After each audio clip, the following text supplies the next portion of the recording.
Okay, so we finished the last chapter where Isabel is now at Lady Seymour's, and Lady Seymour's taking care of her until she gets well enough to go back to Madame's house to be her servant. But remember, Isabel has that branded eye on her face that's starting to heal. But as you remember in the last chapter, she was kind of out of it for 6 days. She was in and out of consciousness. Okay, so Angelica is the Dutch slave that works for Lady Seymour. So Isabel and Angelica kind of getting along now.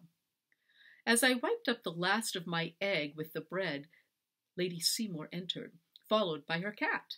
She had changed into a peach-colored crinoline gown and was pulling on her gloves. "It is time," she said. I walked 2 steps behind her, carrying a basket of daisies and a heart filled with dread. When we arrived at the Locktons, she walked up the front steps without even looking back at me. She paused before she lifted the door knocker.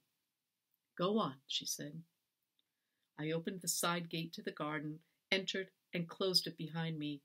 I heard the knocker booming under Lady Seymour's hand as I walked slowly to the back door.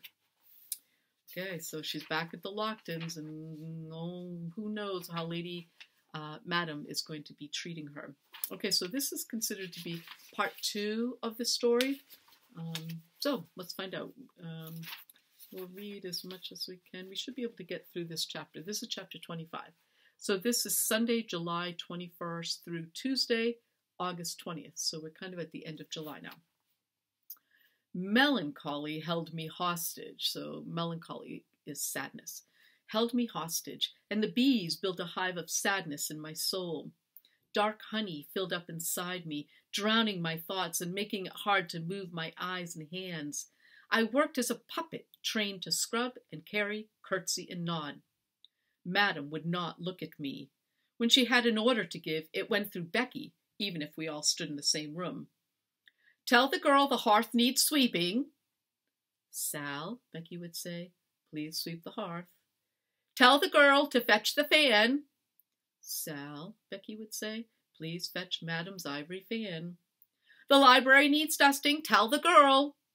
Sal. So why do you suppose Mrs. Lockton didn't want to look at Isabel? Little guilt, maybe? I swept the hearth and fetched the fan. I dusted the library without looking at the books on the shelves or the horse on the wall.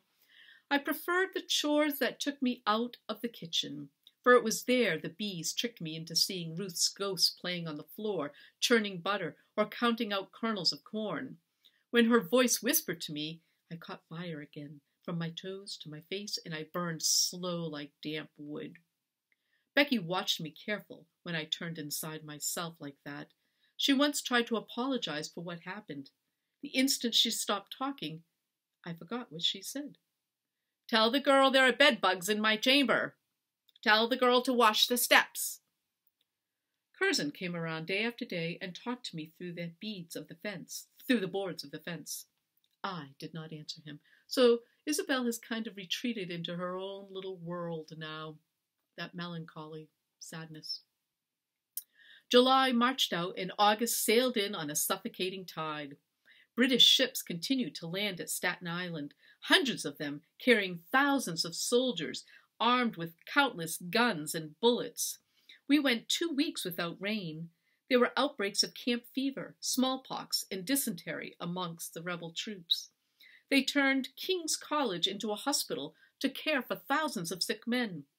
I prayed that Colonel Regan was there.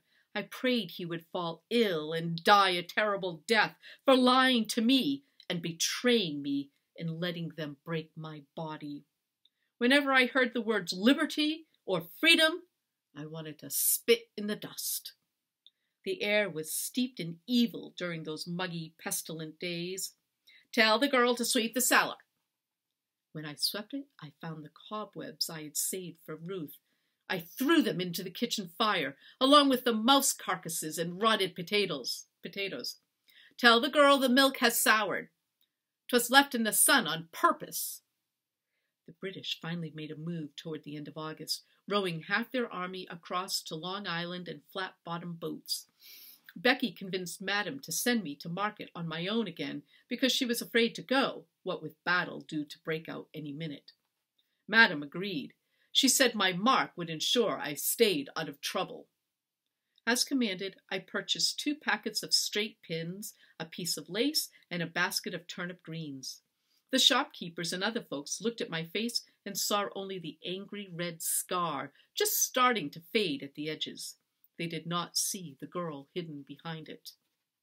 Curzon approached me on Pearl Street and tried to talk. I walked away from him and carried the purchases back to Madame's house, wings abuzz in my ears.